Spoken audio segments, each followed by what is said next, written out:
This podcast is a member of the Voices of Wrestling Podcasting Network. Visit voicesofwrestling.com to hear the rest of our great podcasts, as well as show reviews, columns, opinions, and updates across the world of wrestling. And I say, hey, what a wonderful kind of day. If you could learn to work and play and get along with each other. Welcome everybody to Wednesday War Games episode number 49. Joining me as always is my wonderful co-host Liam Jones. Liam, tell me about WrestleKingdom 9. Oh, WrestleKingdom 9. The one I booked? No, the one you said you want to talk about on this podcast. It was that was it was 9. 9 is 2015. I didn't watch it because you said you weren't going to watch it. I watched the VTR for Nakamura and Ibushi. That's a 5-star VTR. Now, do you want to go on your diatribe about VTRs being named that?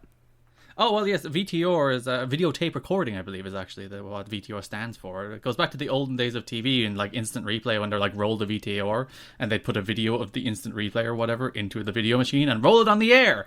And that's where the term VTR comes from. We still use it for, like, any pre-produced package. It's like, oh, roll VTR. Because nearly all of those packages are not put on tape these days. Maybe they aren't still in Japan. Maybe it's an antiquated system where they still use tape. But, yeah, that's a fun little anachronism where the word has hung around and formed a different meaning, which I always think is quite cool. I learnt that in my year 12 media studies class. There you go. Wait, this isn't going to turn into a film study podcast eventually. Where we're going to comment on the cinematography of WWE. When we're yeah. And the Fiend rising up here symbolizes his rise from the mid-card. Ah. But you see, we agreed on a system, though. You were going to watch it. I wasn't going to watch it. You were going to tell me all about it, and I was going to react to you in my professional podcast voice, like this. Professional. I thought you were going to do a reaction. Whoa, what was the main event of that show? Tanahashi Okada. That Okada-Tanahashi match was fantastic. Is that the one where Okada finally won? I think it's the one where he cried. Oh, it's the one where he lost and cried. That's good. I was at the WrestleKingdom the year before. I could talk to you about that with great detail. I was there in person at WrestleKingdom 8. It made me sad. When Finn Balor, who is on NXT, which we could use as a segue, but who needs to talk about these shows? He was on that show. He wrestled Kota Ibushi for the IWGP Junior Heavyweight Championship. That was my first live New Japan show, I think. Naito was broken because the fans dumped him down into the semi-main event in a fan poll. It's always fun. And then Okada and Naito had their best match for another 5 years in the semi-main. Yeah, I like that match a lot. People didn't love that match. And then Nakamura and Tanahashi had their standard main event, which is I liked good, that match, great. but that was because New Japan was very new to me still. So I wasn't tired of Nakamura and Tanahashi doing that match. Also got an Ishii Shibata match. And that match was was it Ishii Shibata or was it Ishii Goto? I mean, Shibata Goto. It was Shibata Goto, I'm pretty sure. Shibata Goto, yeah. And that was the blow-away match. I remember everyone came out of that not really talking about the other 3 big matches, but talking about Goto and Shibata. Yeah. And I fell asleep during it because it was on at 11 and I was a young boy. A wee lad. I forgot Big Tom wasn't on that show, was he? He was probably on the pre-show gimmick. No, the pre-show gimmick was, as I look it up, Bushi, Captain New Japan, Hiroshi Tenzan, and Tomoka Hiroshi Tanahashi. Yes, against Liger Nakanishi, Super Strong Machine, and Yohei Komatsu. Ah. Yo got on the show, but Tomohiro Ishii didn't. What a travesty. Big Tom has been robbed. He should win. If we don't give Tom Wrestler of the Year this year, we're not that many people actually have a case, and he's probably still the best wrestler in the world. It's a travesty. Just give it to Tom. The poor guy has been Wrestler of the Year for 7 years straight, and he's never been given the recognition he deserves. This is the Big Tom Ishii fan podcast. If you vote in the Wrestling Observer Awards, vote for Tom Ishii as what is it? Most outstanding is the one that doesn't include drawing. Yeah, that's the pure in-ring one.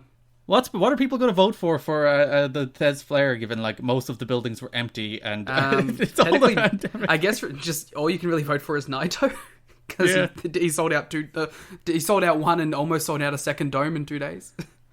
Who says Okada didn't sell out those domes? Okada's washed. Oh, sorry, I forgot about that. As a draw, as a wrestler, he's still the exact same, but he's washed as a draw. That's my stance. Big Togi Makabe against Bad Luck Fale match. Wasn't King of Destroyer match. Yeah, I was going to say, it was a King of Destroyer match. which was the last man standing match. But it's a King of Destroyer. Oh, bad So luck there you go. fail. Sakuraba and Yuji Nagata against Daniel and Rolls Gracie. What a match to see live in person at Wrestle Kingdom. Was it Wrestle Kingdom 9 that had Sakuraba Suzuki? Yes, because I it was the remember year before really that had liking that Sakuraba match. Nakamura, wasn't it? Oh, and Sakuraba Nakamura. Like, I love Nakamura Sakuraba as much as I love Nakamura Ibushi. It's a very different and very good match.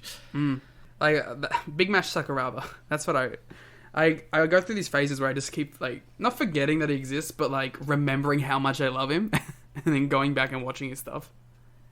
Great Muta and Toru Yano against Minoru Suzuki and Shelton X Benjamin. Yeah, and then they had the TMDK boys in the next one. Satoshi Kojima against Rob Conway, in which the Conman. Japanese fans around us were surprised that we were booing Rob Conway because they probably assumed it's like, you like the white guy, right? It's like, no. Is that no? Ken's not there yet. Bullet Club against the Killer Elite Squad. Hell yeah, Guns and Gallows, I assume. Yes, with Tamatonga. And Young Bucks against Forever Hooligans against Suzuki Gun's team of Taichi and Takuya. Those against matches the were always Time good. Splitters. It was also the first time I think Kushida did the Back to the Future entrance. So there you go. There you go. This was also the show where everyone had those big entrances. Like Finn came out of the coffin. that was the best, man. And like KES had the bikes. Yeah, so that was the year where they went like full spectacle, and it was great. They need to bring that back. And Nakamura had the best Wrestle Kingdom entrance of all time. And with all the Tanahashi was played dancers. to the ring by the guitarist of, was it Iron Maiden? Dragon Force. Dragon Force, same thing. They're all the Yeah. same. I think it was Dragon Force. So yeah, there's my experiences at wrestling where we went without getting tickets because you couldn't buy tickets online then, so we had to queue the day of the show to get tickets, and that was very stressful. We still got like floor seats, so it wasn't that bad. They were right at the back of the floor. It's literally the last row before the stage. Did you On cheer that Big side. Finn? Did you have an Irish flag waving it in the air? I did not have an Irish flag, but of course we cheered for our prince, our prinks. I remember I miss the Prinks. He would have You get been him world every champ. week on NXT. He would have been world champ had he not left, right? Like he would have just had. Oh that yeah, he AJ would have won the spot. belt. Yeah, he would have been the AJ champ. Yeah. Well, wasn't that story at the time? Like he was like, "Dude, guys, I want to stay, but I need more than a 1-year deal." Yeah, that 1-year deal culture, which evaporated because the wrestlers kept getting poached. It was madness. I get it was like traditional, but like when you're on the world stage now and competing with WWE, and WWE are like looking at you as a source of talent, you cannot sign guys to 1-year deals. You Yeah. put yourself in a horrible position of like anti-leverage against your talent. Having them all like come up at the same time every year. You're just giving WWE the pick of the litter. January 5th, everybody's contract comes up at the same time. It's like, what are you doing? That's why I will now contact all of your champions. So, speaking of the pranks, NXT won last week, so we shall talk about WWE NXT I this forgot week. that NXT won last week. There you go. See, I keep track of our podcast, Laura. The anniversary episode is next. Actually, technically, the anniversary is tomorrow as we record. Assume this will get uploaded today. So tomorrow as we record this, What are we gonna do for the anniversary? I will keep track. We will crown the year one winner, and then maybe we'll Ooh. pick match of the thing. So Match from of the all year, one. yeah, match of the year from all the matches that we picked as match of the week, we will choose our match Ooh. of the year, and then we will tally up who won how many weeks. Which AEW won the overall. I don't think that's going to be a surprise. But what will the number be? That's the question. Ooh. What Like, what will the percentage be to NXT? Will it look like one of our polls? Yeah, so the next week we're reflecting the real 1-year anniversary of Dynamite. Get out of here, Chris Jericho. We don't celebrate your Boo. career. You and Luther. I'm actually kind of upset they're not doing a singles match, but we'll talk about that when we get to Also, NXT why or isn't AEW. like come on, Lance? You can't come out and like take Hager's spot or something. Nice little Thrill Seekers reunion. Or like even like Lance versus Jericho, like you really can't. Like wasn't that always like the thing he talked about for his 30th anniversary? He wanted to like rent out a giant like arena in Canada and do him versus Lance one more time. Well, you can't rent the arena these days. You can still do it on television, damn it. Though Lance is in Canada, so he might not be able to get into the country. He can pull some tricks, I'm sure. TK can fly him in on his illegal Big plane. TK can do whatever he wants. See TK getting buried by the football media? It was great fun. I did because you sent it to me. Why would you say Oh, that yeah. as if I wouldn't know? because you don't generally look at things I send you. This is calling back to last week where you ignore things I send you. And made yourself look like the bad guy while complaining about me being a bad guy. Again, I babyface you by being the heel. It's Bully Ray level heel work. Do you know who I am? Hell yes. But yeah, it's very, very... He was called a clown on television by Jamie Carragher. It's like TK. So what is their problem with TK? Like, he's just a gotten-to internet man? Yeah, because he's tweeting out... Because they lost 3-0 at home to Aston Villa, and they've been very bad, and they're probably going to be relegated again after coming up. And he was on Twitter being like, oh, we couldn't sign defenders because of X, Y, and Z. And then he replied to somebody being like... If I told you when we took over that we'd be a yo-yo club who got relegated and promoted every second year, you should be happy with that. And Jamie Carragher was not having it and called him a clown. Because like that's football just doesn't do that. Like, no football manager does business on Twitter, never mind even the owners. Well, so like, it's very out of... So I was just going to say, like, from like my perspective of like the sports that I follow, like I would be surprised for like them to at someone and go, now be happy with the results. That just doesn't happen in sport. It doesn't, like any sport. And yeah, he was buried on television for being a gotten-to nerd who should shut his mouth. But we also love him, and if he wants his wrestling shows to be better, to get in contact with us. We can book AEW Lightning. Oh, we would kill AEW Lightning. It would be the best. Shotzi Blackheart defeated Dakota Kai after hitting the nastiest looking slice bread in the apron of all time. Look, and by that you mean hitting herself with the nastiest looking slice bread of all time. Because I didn't see NXT and I saw the gif of it and it's like, oh, that's a gnarly back suplex on the apron. And then I looked closer, it's like, oh, wait a minute. She's doing a sliced bread. Yeah. She dropped herself on her head. It took a minute. Like, she was really lucky that she didn't just forehead into it. It's like that time Coda took the thing on the apron and his neck just went horribly to the side. Will did that too when he was wrestling Marty. He like did the backflip or whatever and his neck was like horizontal. Neck bumps on aprons, probably never a great idea. But yeah, she didn't get the full rotation of the sliced bread and landed head first. It was great fun. Not the thing you should do. Don't do it. The second time Shotzi has almost died on NXT TV. Listen, if you're going to be the tank woman, welcome to the ball pit. The ball pit is apparently nearly dying. Stupid. I hate the ball pit. See, she bought a bunch of balls. Did she? I forgot this. I didn't see this. She was tweeting pictures of... She literally bought a bunch of balls, and she has like thousands of balls in her house now. I'm not sure. Is she building an actual ball pit? I appreciate her living the gimmick, though. Yeah, that would be truthful to the character, and I would appreciate that. Rhea looked like a real dummy. Why? She came out and she like shoved Raquel and was like, yeah, and then like got dragged back. It just didn't look very tough. Is that match isn't currently on TakeOver yet, is it? I don't think it's a TakeOver match. I think it's going to be one of those so upset. Matches. This is the second time in a row they've built up Rhea Ripley TakeOver matches that I'm actually interested in, and they haven't done them. Who needs Kushida against Velveteen Dream? It's like NXT loves doing this thing where they'll just build up rivalries right before NXT and then pay them off the week after TakeOver. And look at this show. Like, Io Candice was made last week. Damian Priest against Johnny Gargano has barely even been a feud. It's just like they're like, Johnny is number one contender now. Santos Escobar against Swerve. Fair enough, that's been built up. Kushida and Dream, who cares? Kyle O'Reilly became number one contender last week. So they have this one match that they've been building since the last TakeOver. You know, Rhea Ripley against Raquel Gonzalez. And everyone's kind of like, whoa, Rhea Ripley's doing well lately. This is a cool match. Two monsters collide. That's a cool take. No, can't give us it on TakeOver for some bizarre reason. Yeah. It's very indicative of the NXT booking style, isn't it?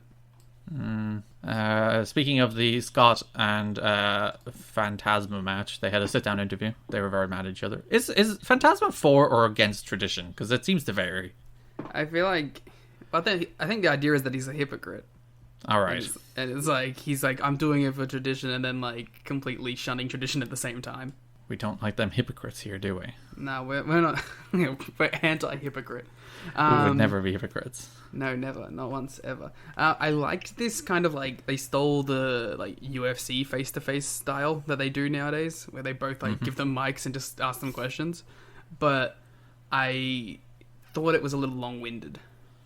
And it didn't have like that, you know, a couple of punchy lines. You know, you want a couple of punchy lines. The problem is, like, I think you don't have, like, you know, a Connor in there or someone, like, who's just going off and making it entertaining.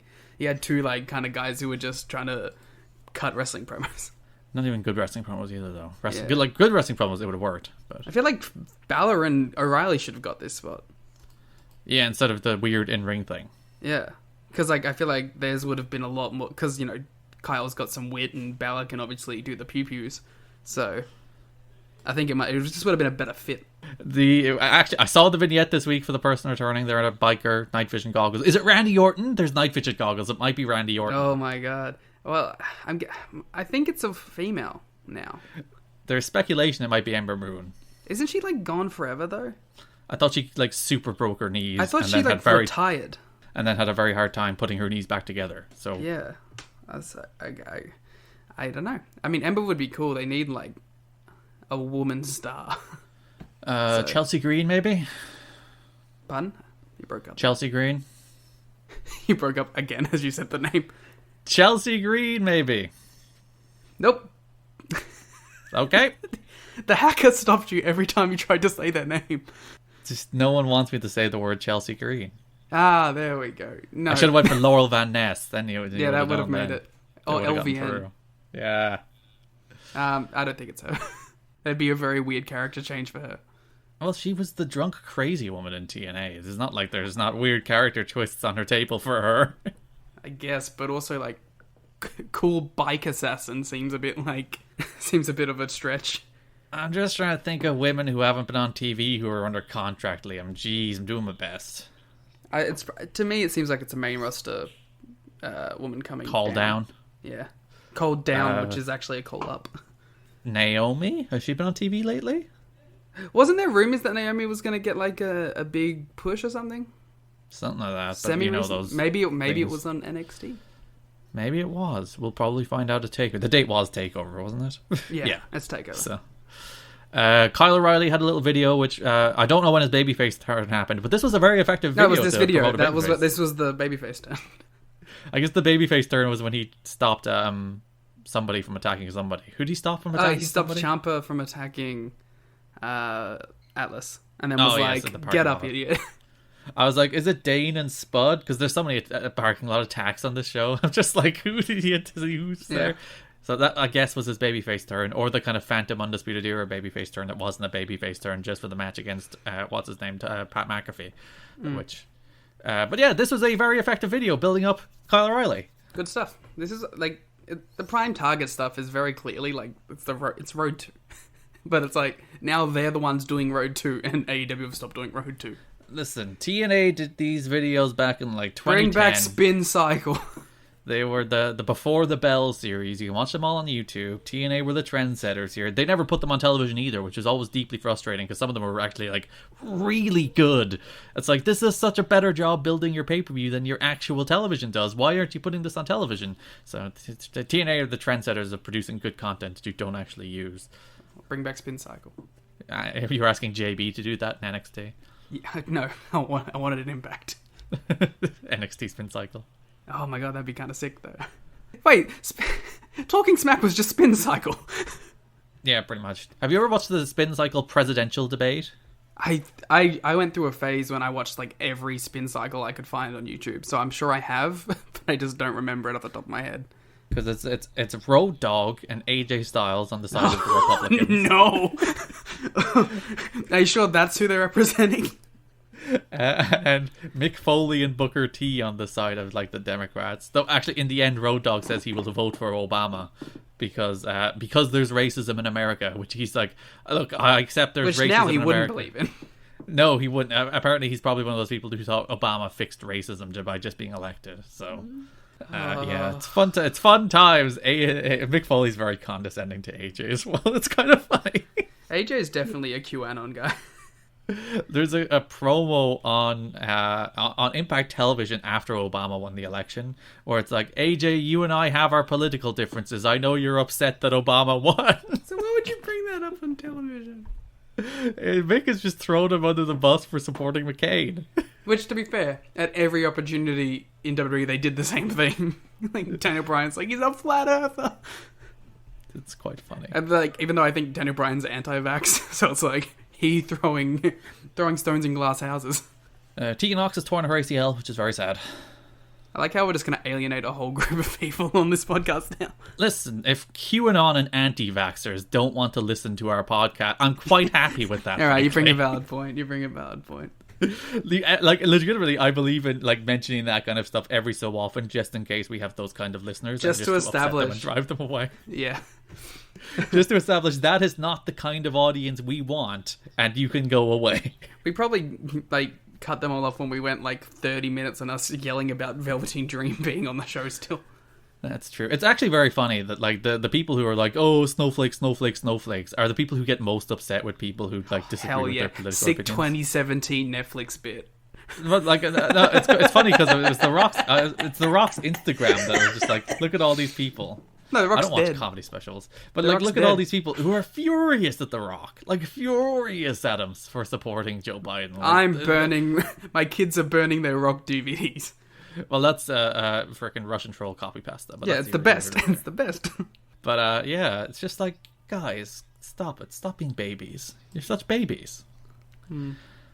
Johnny was hilarious. Speaking Johnny's of like, babies. yeah, Johnny was like, Tegan Knox deserved to tear her ACL because she broke our TV. That's And an I was like, amazing bit. It's so good.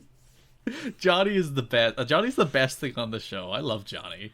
It's like, I love him, and it's like, it's such a weird mix of like, Johnny's on the screen, I go, look at this dork. And then I'm like, he's the best, mate. Oh, Johnny.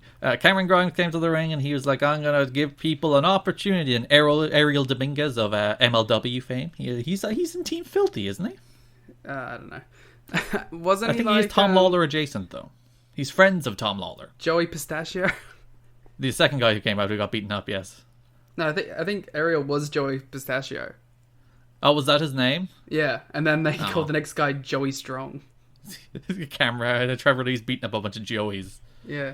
And then my man came out. Oh, you know your boy was so hyped for this.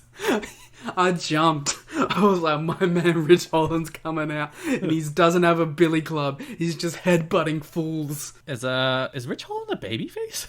He is to me. Well, he is here. He's beating up Cameron Grimes. It's like the man who admitted to murdering people last week is a babyface? What are we doing? Yeah, but I think he got DQ'd though, so he's going too far. Oh, right. He's too enamored with the violence. Much like when he played rugby. Cameron Grimes did not line him up as his opponent, Liam. This was very unfair to Cameron. The XT&A people on the show had a very bad time. Well, Cameron won. That's true. He did win by DQ. He beat Rich Holland in a singles match. Get out of here, Ridge. Ridge is useless. Cameron Wait, Grimes, what the real fuck? star. Nah, send Ridge to Big Japan as a part of the NXT Japan deal. Which is definitely still a thing. Go wrestle Sakamoto and get real good. Austin Theory was upset that he was not in the Eliminator deal last week, and he was like, Kyle, you've done nothing in your career, and I'm super young, and I've been on WrestleMania, and then I was immediately called back down to NXT. This is my wonderful career, Kyle. Why aren't you living up to that? But yeah, that's the heat, bro. That's In the typical heat. WWE fashion, being on WrestleMania is better than everything Kyle ever did. That's true. Who's Carl ever beat? I did like in Kyle's promo earlier. He was like, Finn, when I was in the Indies, he was moved to Japan. When I got to Japan, he moved to NXT. When I got to NXT, he moved to the main roster. It's like, I never got Finn. Even though Finn was never really on the US Indies. But that's neither here nor there. But he could have just been like, yo, you're ducking me. I'm surprised they never wrestled, because they would have been on like Rev Pro shows together. So like they could have been on those shows. They might have just missed each other. Were they on the same show? I think they were on a show I went at. I went to two. I didn't went Well, at. like, What is my 'cause command of English language? Balor wrestled Cole on one of those shows. Yeah, so like definitely could have wrestled Kyle, and like they were definitely on the same shows, but they were never booked together, which is a shame. I don't think Kyle was as big of a name then yet. Like, because that was just before, like, or just at the start of Red Dragon, really. But that was like Best of the Super Junior finals era. They weren't at Best of the Super Juniors at the same time. No, but like that's the level of star Kyle was at the time. I think it was like Kyle's second Best of the Super Junior. I'm pretty sure that the Kushida and Kyle rematch was on a show that Finn was at. Was I it? think Am I imagining this? It could have been, but I think maybe Finn had already bounced. Oh no, he was there. Yeah, he had already bounced. Never mind. Ignore me. I'm mixing up my shows. That's why I'm here, The year Lawmaster. before. Yeah, when I saw that Kyle and Kushida rematch. It's a good match to see live, Liam. Yeah, that match was like I might have been my match of the year that year. The Best of the Super Juniors match. I really liked that match. They should do that match again in WWE NXT. For the NXT title.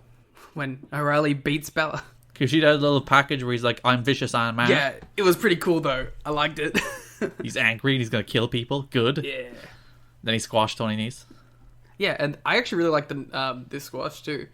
I like Kushida just like wrenching on Nice's arm throughout it, and Nice was doing that. Nice, like in this 2 minutes that they were given, Nice was doing some good arm selling whenever he was going for his power moves. Was this my favorite match of the show? Maybe. I quite like this little 1-2 punch of like, here's a video of why you should care about this guy, and then a squash to reinforce it. It's like real solid basic storytelling, but it works. I like that it like counted as his entrance. Unfortunately, Velveteen Dream didn't showed up, but who cares about that? And then what else happened? Cameron Grimes very upset, and he ran into Dexter Loomis, who actually ran through my head when I was watching the video. I was like, maybe that's a Dexter Loomis return, the surprise one. But no, Dexter Loomis just pops up staring at Cameron Grimes. What a pervert. Adam Cole in the ring shouting. Oh yeah, the other thing about that Kyle video I have to get back to. Cole's definitely turning on him 100%. Yeah, they baby-faced O'Reilly so hard in that. And Cole's and O'Reilly's like, undisputed years about family. It's because it's real. And it's like, we're brothers. He's turning on him. We wash each other's hands. Like they're really hamming it up here. Yeah, he's turning on him. Cole interrupted by what's his name? Austin Theory. Cole beats Austin Theory. This is a bad match. I thought it was really boring.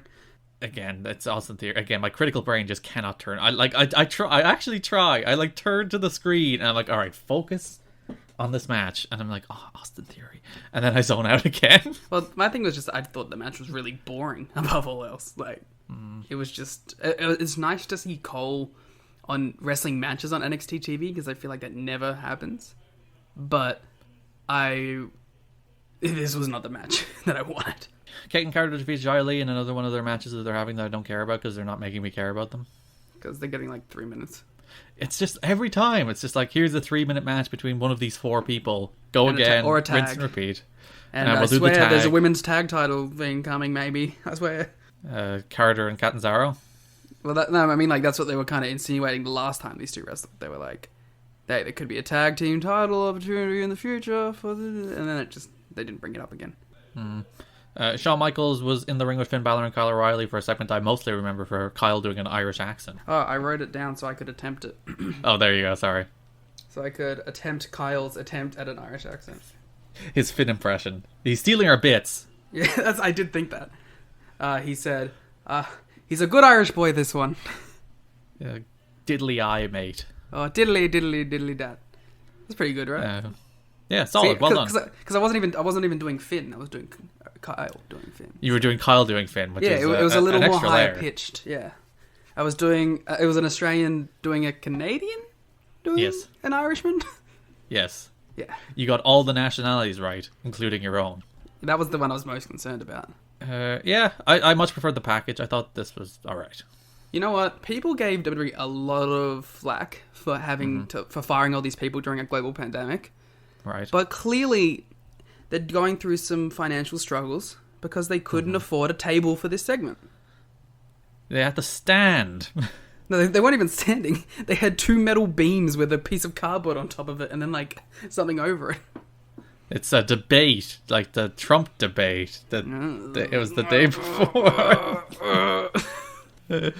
I'm into the match. I'm excited for the match, but I didn't think this face-to-face was particularly interesting.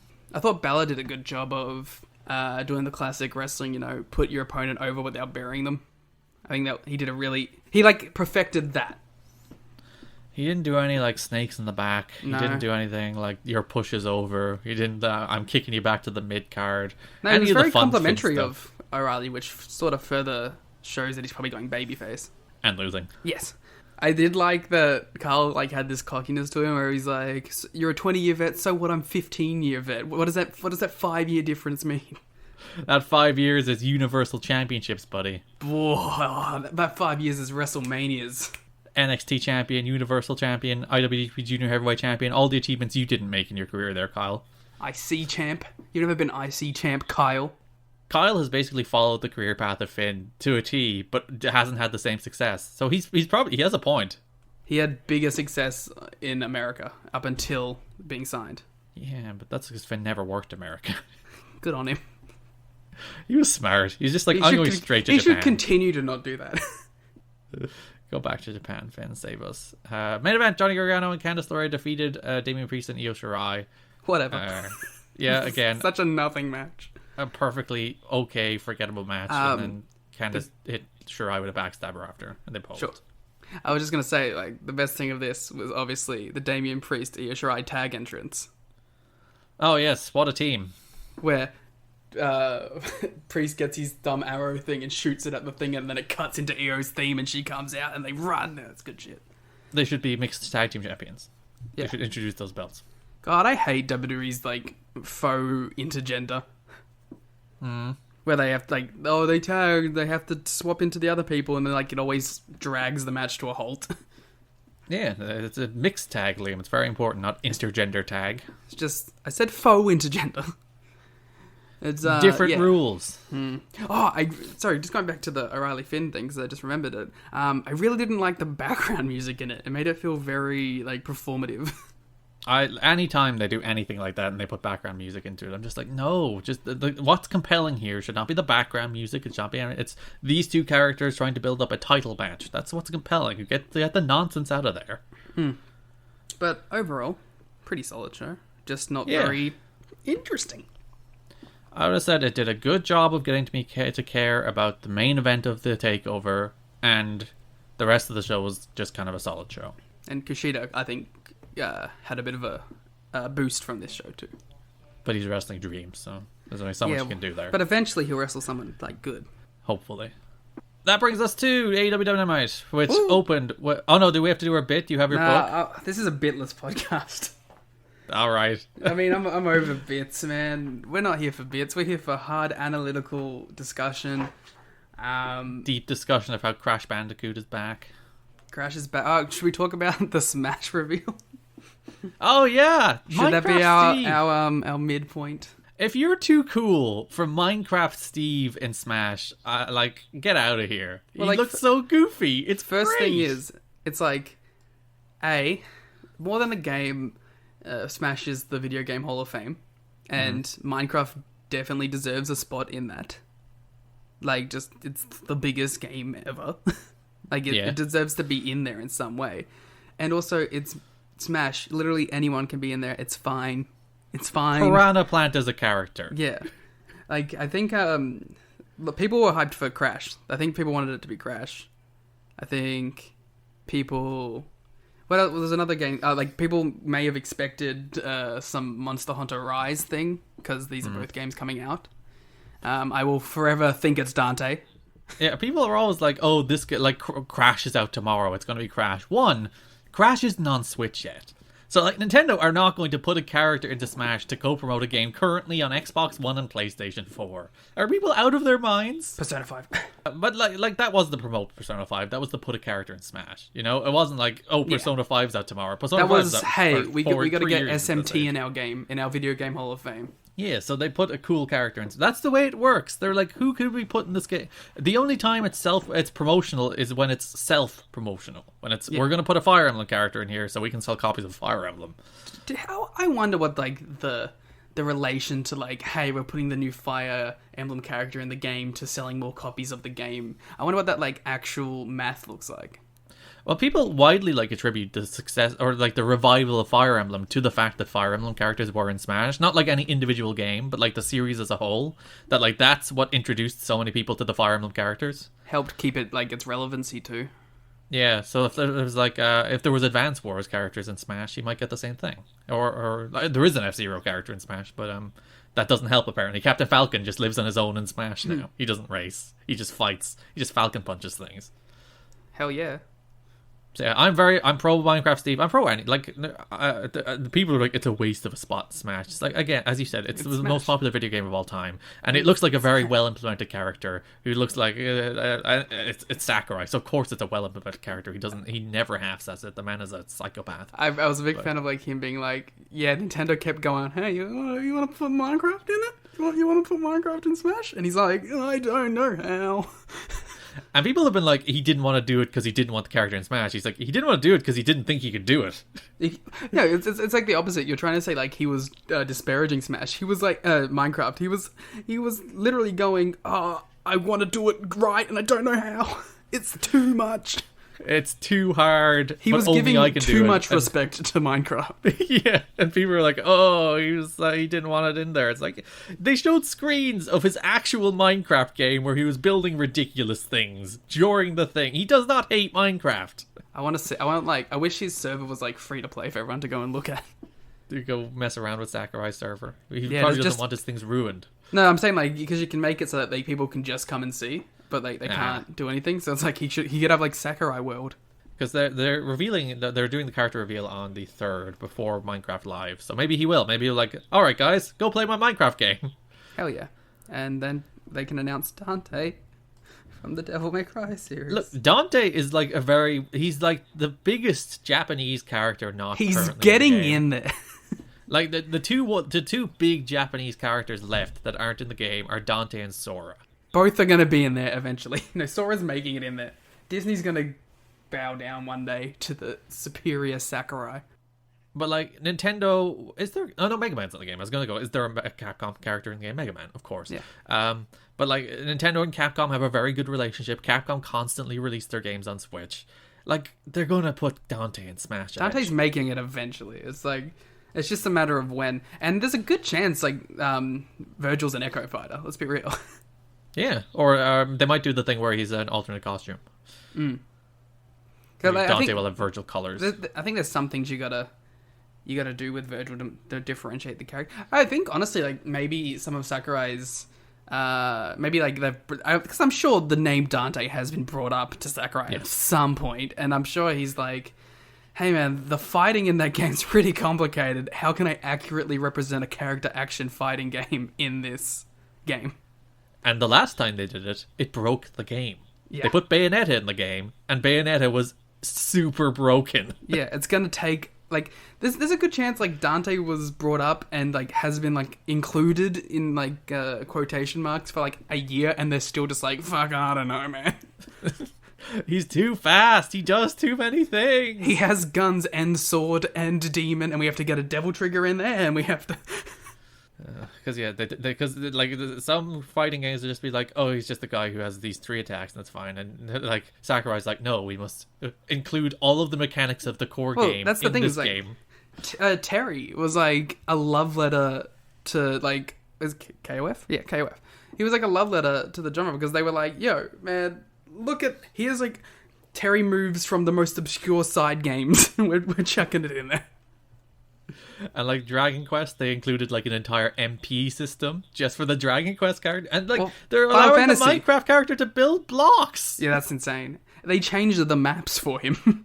Yeah, for Steve. Every single map in the game had to be redesigned, or at least tweaked, or however that works, so that blocks can be placed on them for Minecraft Steve. It's amazing. Sakurai is literally the best. He's a psychopath. He's a genius. What a man. He's just like, what a crazy person. I don't even like Smash. I play I have the character passes. I mess around with them. I'm like, oh, that's cool. I listen to the music, and that's about it. But like, it's worth it. I don't own Smash. Like, I have no intention of ever buying the game, except maybe like when Dante comes out, I'll probably buy it. But like, I don't even own the game, and I'm still one of these people like, oh my god, there's a Smash announcement. I need to see it. AEW, Darby Allin should be in Smash, but he defeated Ricky Starks. He smashed Ricky Starks on this episode of AEW Dynamite, and what a segue. Look at that, professional podcaster. That's pretty good. God, this was I wasn't thinking about this match at all, because in the prelude there was an introduction in one of Darby's little cool like black and white edgy film student videos that he does, and rapper, writer, producer JPEGMAFIA was in it, who is my favorite musician. Cool. I've never heard of him. I don't blame you. He's not like massive or anything, but I was watching this and then seeing my favorite musician on my screen on AEW was very weird for me. So I was kind of like watching the whole Starks Darby match going, that was weird. Why was JPEG on there? That's so insane. Like, so I kind of was distracted by it throughout the match. Darby has cool friends. He has the coolest friends. He's a cool guy. I'm jealous of how cool Darby Allin is. Darby Allin's a real cool dude. And like, Darby's 27. He's a year younger than me, and he has much cooler... No offense, Liam. He has much cooler friends. That's true. It was really interesting, and I made my day. And it's not a surprise, because, like, JPEG has, like, 35 different, like, wrestling-related lines in his songs. He has one about Darby Allin. So, Does he ever reference TNA in any of his songs? He's referenced AJ. WWE New Japan AJ or TNA AJ? New Japan AJ. Then I'm very upset. He's a bad rapper. I had a list of them, because I thought it'd be fun. Well, his producer tag on his songs is "You Think You Know Me," so that's not a TNA reference either. No, I'm just saying, like, for a reference. I gotta find one in here. There's a current Rich One reference that doesn't count. Matt Hardy, "My Gun, You're Getting Broken." That was TNA Matt Hardy. I respect him now. Well done, JPEG Mafia. We're friends. Woohoo! I'm trying to see if there's any other ones while I'm here. Oh, there's a Braden Walker reference. Oh, no, that upsets me. You know my stance on Braden Walker and how people have bastardized the legacy of Chris Harris with Braden Walker, even though Chris Harris is a damn good wrestler. He said, "I'm not no alpha male, I'm Carly Rae, you're Braden Walker." Hey, Kylie Ray is technically... All of those are TNA references. There's Monty Brown, Kylie Ray, and Chris Harris. Carly Ray, but upset. alright. Oh, Carly... No, I'm sticking with Kylie Ray, nonetheless. I've misheard it, and that's what I'm hearing it as. Sure. It's like too many limes. Yeah, exactly. Yeah, I just... You have to understand, like, this was, like, such a weird moment of, like, worlds colliding here for me. But I was very happy about it. If you would like to know, we were to talk about ratings on this show, but in the quarter hours, FTR lost 160,000 viewers. Gigantic jump. So, was it like because of NBA though? Don't worry about it. It's because of FTR. Because like, didn't like Starks and Darby do like over 1 million or something? Like, they went crazy for that. Yeah, 1.026. That's called the Peggy bump. There, people were like, JPEG Mafia's on Dynamite. Gotta tune into TNT. It was very like... It was just very weird to see JPEG Mafia cutting a promo on Taz. Yeah, they should do that match. They should. Bring JPEG and Darby teaming up. Taz should suplex JPEG Mafia. I would be elated. It was a really good opener, by the way. You weren't paying attention. You were too distracted by JPEG Mafia. For real, I don't remember the match. I'm gonna have to go back and watch it like soon because I was just like, this shit's crazy. But I like Ricky and I like Darby, so I give them the benefit of the doubt. Well, you were too distracted to realize it was a good match, but sure. I was staring at the screen and I was just going, wow, Peggy. Cody came out, cut a big promo. He's like, do I accept this challenge? No. And he's like, no regrets, no looking back, I accept. I think they should have ended the promo there. I'm tired of the pull-aparts, but they did a pretty solid pull-apart, but still. And Cody's big line where he came back and he's like, by no, I mean no regrets. It was great. I loved it. That was dumb. I didn't like it. Then he did the pull-apart. And they do the big ass brawl too much on this show. I think that's my problem. Okay, so I'm going to be negative on a AEW segment, and you're going to be positive. What a twist, turn of fate. I was 50-50. I liked half of it. I didn't like any of it. I didn't like the Cody promo. I thought it was brr and generic. I thought the pull-aparts are stupid when there's no crowd to go crazy for it. And Brandy coming up was so bad. Brandy was so bad. She did her big dive. And then Nyla Rose jumped over, and then everyone just punched each other. Why did Nyla Rose get involved? Because they realized that they haven't booked Nyla Rose in forever. So they have to just put her in doing something? Yeah. They should, like, make Nyla... I don't know. I was going to say put her with Anna Jay, but that doesn't make much sense. Then she'd have to go into Dark Order. Yeah. Put Nyla in the Dark Order. Join the Dark Order. Put Vicky Order. Guerrero in the Dark Order. Leader of the Dark Order, Vicky Guerrero. I'd be dead for the Vicky Guerrero, John Silver BTE skits. John Silver has gotten over. He's getting TV time because of BTE, and if you can say what you want about BTE, but John Silver is getting TV time because of BTE, so it's good. The TV time in which he's usually just pushed over by somebody. Yeah, and it rules. He's getting a push. Literally. FDR backstage. FDR are like, you know, those Russian super spies who have like all the stuff. That's the Winter Soldier from Captain America: Winter Soldier, where they have the programming put into their brain. Yeah. Except that it's all WWE nonsense that they just can't get out. So they say words like championship opportunity unironically. It's like, we're giving championship opportunities. It's like, oh, you poor guys, you can't escape it. Is that the work though? That they're using the WWE verbiage to make you go WWE verbiage? Very Is huge. so there's the second character on the show to do that after Brody Lee. Yeah. Hell yeah, it is. Young Bucks this came up. segment sucked. The Young Bucks suck. FTR suck. Hurting Tony Schiavone sucks. I'm not a fan of any of this. Like, even if this match, like, ends up being the best tag team match ever, it's like, okay, but the journey there was bad. It's one of those things that it's Miro. It's Miro 2.0. It's like, this is a layup. How dare The you. Bucks I like and the Miro. Revival. And the two things, like, this feud has been built for years. It's a match people want to see, and I get they have to do this weird dance about it because of COVID, but this is not the dance to do if you're trying to avoid doing this match. Like, what is... I don't know, man. I don't even want to talk about FTR. They make me sad. Speaking of FTR, they wrestled SCU. The match was actually pretty good. I don't know. I was probably still thinking about JPEG Mafia, to be honest. A little on the long side, maybe, but pretty good. Yeah. So- FTR have the gone AEW from, special. yeah, FTR have gone from the team that doesn't want to defend the tag titles. Like, they were like, That oh, was so Luchasaurus. stupid. I don't get this.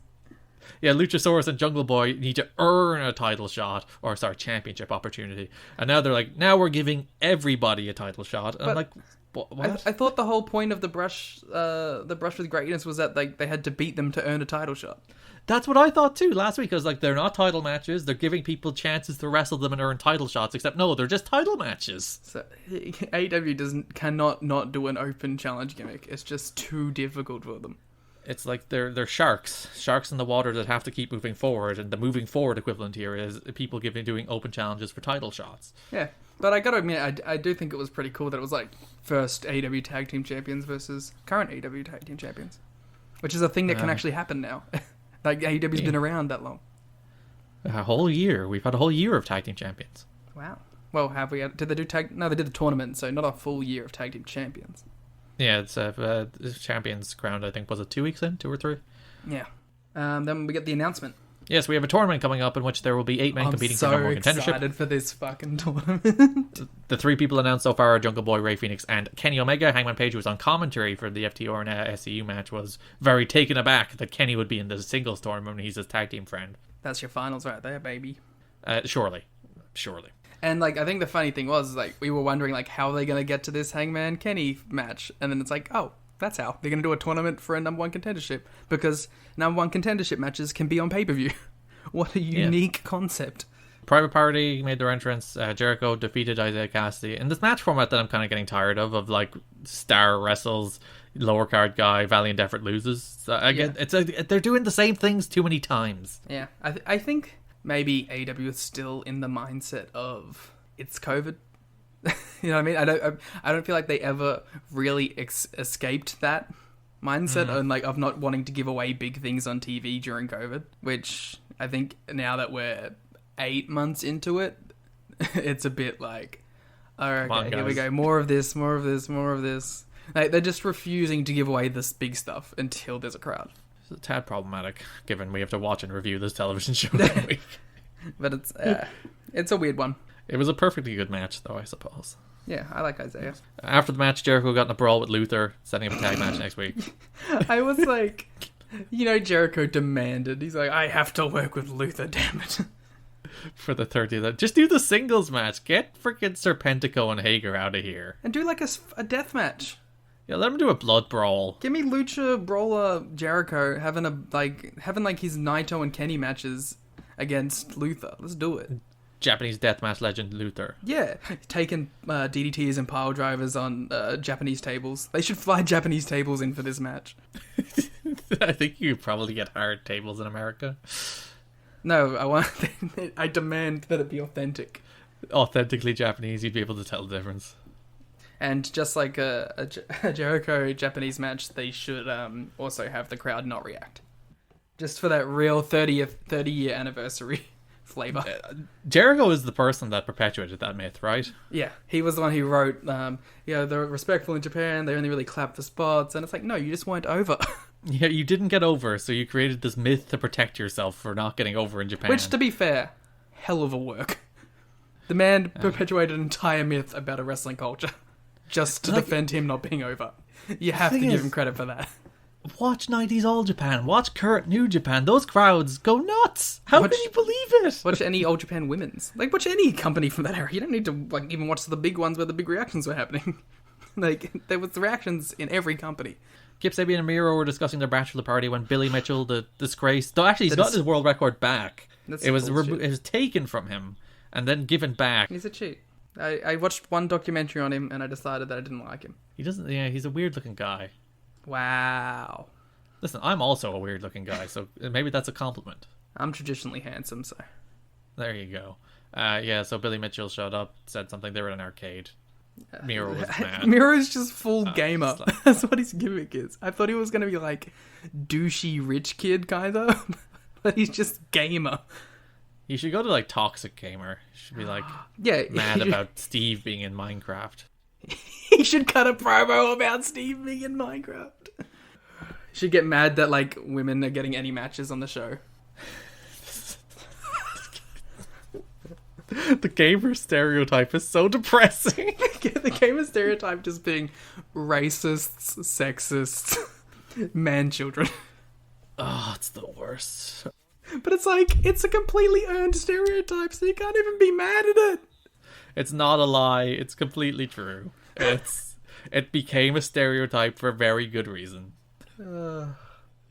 Orange Cassidy beat 10. Press 10. Yeah, press 10 Vance. I like press Quick 10 match. Vance. I'm a press 10 Vance guy. After the match, MJF went into Jericho's locker room, gave them all jackets, except they didn't have a jackets for Sammy Guevara, for which he berated Wardlow. So, I assume the thing here is going to be that, like, MJF ends up taking over and Sammy and Jericho split off together? Yeah, so Sammy goes baby. Or maybe Sammy goes babyface and MJF just takes his spot. I think MJF is leading whatever group he's in. Yeah, so he's trying to create division. But even then, the freaking LAX with MJF is still one of those things where it's like, no! Maybe he just ends up taking Hager. And then Jericho has a babyface group with Sammy and Wardlow. There we go. That's the ace group right there. I'm into that group, goddamn. A Wardlow-Sammy Guevara tag team would rule. Wardlow would throw Sammy Guevara into a double moonsault for a finish. Yeah, I'm trying. It's basically like the LAX combo, like Big Man, Small Man. I was gonna say, speaking of homicide, Oh well, we still have the women's match, Liam. Are you going to ignore Britt Baker? Is it her triumphant return? When Britt came out, I just went, oh. She wrestled Red Velvet. A graphic came up on the screen saying she has been top 5 singles ranking for 46 weeks. She's been dead. She's been injured since May, and not only that, Liam, she had 2 matches while she was injured. There was a 3-on-1 handicap match in which she lost, and there was the tooth and nail match in which she lost. How is she top? Where is Swole? She's been ranked top 5 for 46 weeks, despite being injured since May and losing 2 matches while she was injured. Where's Swole? Damn it! There is no greater that is the greatest reflection of the women's division imaginable. Like, you cannot sum it up better than that. I think what also sums it up really well was like at the start when Yuka was on it for like 10 weeks and had like 3 matches in AEW, hadn't been seen, was still in Japan. Amy Sakura was taken off the roster page this week, so there's another hit to the women's division. That sucks because she's actually really good. Which then brings us to our main event in which Eddie Kingston had the Butcher. Wait, actually, are we gonna announce the matches for next week? Oh yes, Jericho and Hager against Luther and Serpentico. Brian Cage against Hobbs. Right. What if like they take out Serpentico and then Lance Storm comes out as Luther's tag partner? Luther and Lance Storm against Jericho and Jake Hager. What a match! Replace Hager with Sammy as well to make it a good match. That would actually right now. I'm actually in on it. Cage against Hobbs because Cage tried to interfere in the opening match, but Hobbs stopped him, which we didn't mention. And Cody against Brody Lee for the TNT title in a dog collar match. I'm pretty excited for Cage and Hobbs to fight for the AEW Never Openweight title. Yeah, they should actually legit. The FTW title should be that belt, and it probably it will be. I assume. Like, what are the other Cage FTW matches that weren't squashes? I saw on Thursday morning. I went on YouTube and it's like John Moxley. Can John Moxley overcome the Butcher? And like for a split second, my mind was like, Eddie Kingston picked Necro Butcher. That would be so much sicker. Also, it wouldn't be. Not in 2020, but maybe somehow if AEW was around in 2006. It's just the Butcher, who was Eddie Kingston's choice for the John Moxley's opponent in a title match. Why was this a title match? Okay, so